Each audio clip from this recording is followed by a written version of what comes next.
आपण मागील 5-6 दिवसापासून एक बातमी जी आहे ती नियमित बघतो आहे. एक पिंपरी चिंचवड महानगरपालिकेच्या शाळेतील एक विद्यार्थिनी आहे. तिला जर्मनी येथील प्रतिष्ठित 1 कोटी रुपयाची स्कॉलरशिप मिळालेली आहे. ती विद्यार्थिनी आज माझ्यासोबत आहे. कासारवाडी महानगरपालिकेच्या शाळेतील ती विद्यार्थिनी आहे, श्रावणी टोनगे. तर आपण ही स्कॉलरशिप कशी मिळाली, त्या स्कॉलरशिपसाठी तिने काय तयारी केली होती, याविषयी आपण तिच्याशी बोलणार आहोत. सर्वात आधी मला हे सांग की 10वीला तुला किती मार्क होते? 10वीला मला 93% गुण होते आणि 10वीपर्यंत मी महापालिकेच्याच श्री छत्रपती शाहू महाराज इंग्लिश मीडियम स्कूलमध्ये शिकली आहे. या स्कॉलरशिपची माहिती कशी मिळाली तुला? स्कॉलरशिप संदर्भातील माहिती व या परीक्षेची माहिती मला माझ्या शाळेकडनं मिळाली. म्हणजे शाळेचे आमचे जे प्रिन्सिपल आहे, मुख्याध्यापक आहेत पारिजात प्रकाश, त्यांनी मला या परीक्षेबद्दल सांगितलं आणि तिथून पुढं आम्ही याचं ॲप्लिकेशन दिलं. किती विद्यार्थ्यांनी ॲप्लिकेशन केलं? आपल्या शाळेमधून 5 विद्यार्थ्यांनी अप्लाय केलं होतं. त्यापैकी पहिल्या राऊंडसाठी 2 जण सिलेक्ट झाले होते आणि दुसऱ्या राऊंडसाठी माझं सिलेक्शन झालं होतं आणि फायनल सिलेक्शन पण झालं. त्याचा काय क्रायटेरिया होता, म्हणजे या स्कॉलरशिप मिळवण्यासाठीचा क्रायटेरिया काय होता नेमका? क्रायटेरिया असा की उत्पन्न 1 लाखाच्या कमी पाहिजे घराचं आणि जे 9वीचा स्कोअर होता तो 90% वरती पाहिजे.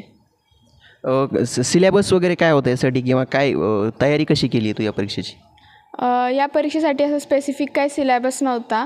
म्हणजे जनरल क्वेश्चन्स होते, पण क्वेश्चन्स खूप ट्रिकी होते. त्यासाठी त्याचं जे तयारी केली किंवा जे काय ते एसे लिहिले, त्यासाठी रेफरन्स खूप साऱ्या वेगळ्या बुक्समधनं घेतला. म्हणजे आणि ती बुक्स सगळे आम्हाला लायब्ररीमध्ये स्कूलच्या उपलब्ध होती, तर मग तिथून आम्ही रेफरन्स घेतला. इवन ऑनलाईन पण बुक्स असतात, ते पण वाचलेले आम्ही आणि त्यातनं पण काही रेफरन्स घेतलेला. आता ही स्कॉलरशिप नेमकी कशासाठी मिळाली, म्हणजे तुला त्या स्कॉलरशिपविषयी थोडं सांग.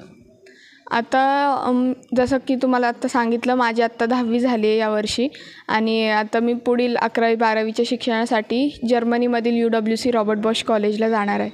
तर मग तिथे माझ्या कॉलेजचा खर्च, माझ्या राहण्याचा व खाण्याचा खर्च आणि माझा ट्रॅव्हलचा जो काय खर्च येईल, तो सगळा या स्कॉलरशिपमध्ये कवर झालेला आहे. आणि जवळजवळ 1 कोटी रुपयांची स्कॉलरशिप आहे. म्हणजे 80 लाख माझ्या कॉलेजची फी असणार आहे आणि बाकी सगळं पकडून असं 1 कोटीच्या घरात जातं.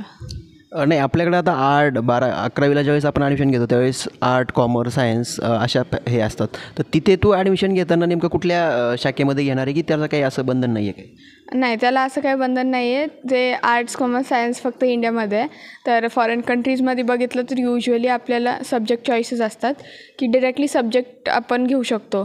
तर असे टोटल 6 सब्जेक्ट्स कंपल्सरी घ्यावे लागतात. त्यातनं 3 जे आहेत ते उच्च लेवलचे घ्यायला लागतात आणि 3 असे स्टँडर्ड लेवलचे घ्यायला लागतात.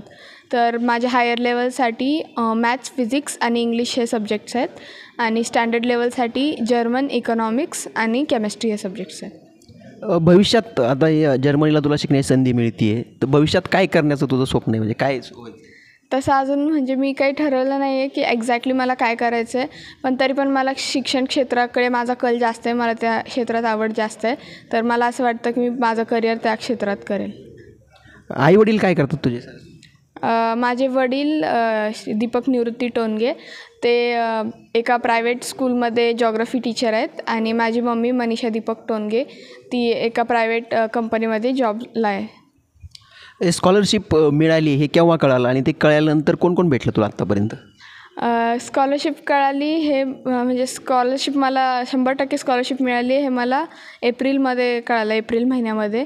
आणि त्यानंतर फार असा काय गळगळा झाला नाही. पण जेव्हा आपले पिंपरी चिंचवड महानगरपालिकेचे आयुक्त श्री शेखर सिंग हे माझ्या घरी येऊन मला भेट देऊन गेले, त्यानंतर ह्याला म्हणजे लोकांनी फार प्रतिसाद दिला आणि यानंतर मला खूप मोठ्या मोठ्या हस्तींनी सत्कारासाठी बोलवलं. म्हणजे श्यामअण्णा लांडे म्हणा किंवा श्री सुजाता पलांडे ताई म्हणा, असे म्हणजे खूप मोठे मोठे व्यक्ती माझ्या घरी येऊन गेले आणि मला माझ्या परिवाराला याचा खूप आनंद वाटतो.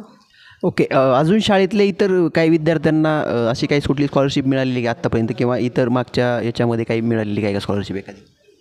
इतर विद्यार्थ्यांचं मला इतकं फारसं सांगता येणार नाही, पण म्हणजे स्कॉलरशिपचे जे गव्हर्मेंट एक्झाम्स असतात, 8वीची स्कॉलरशिप, 5वीची स्कॉलरशिप, त्या स्कॉलरशिपसाठी बसतात आमची मुलं.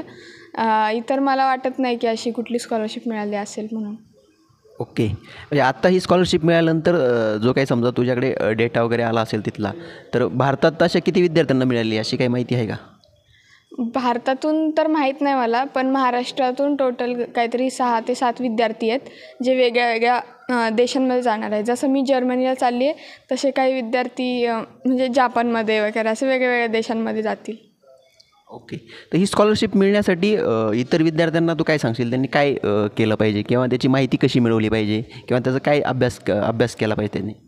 तर सर्वप्रथम तर हेच सांगेल की पहिलं त्यांचं जे अकॅडमिक आहे 9वीपर्यंतचं ते बेसिक क्लिअर ठेवायला पाहिजे आणि 9वीची जी एक्झाम असेल फायनल ते पूर्ण ध्यान देऊन द्यायला पाहिजे. 90%च्या वर त्यांना मार्क्स असायला पाहिजे, ग्रेड्स चांगले पाहिजेत.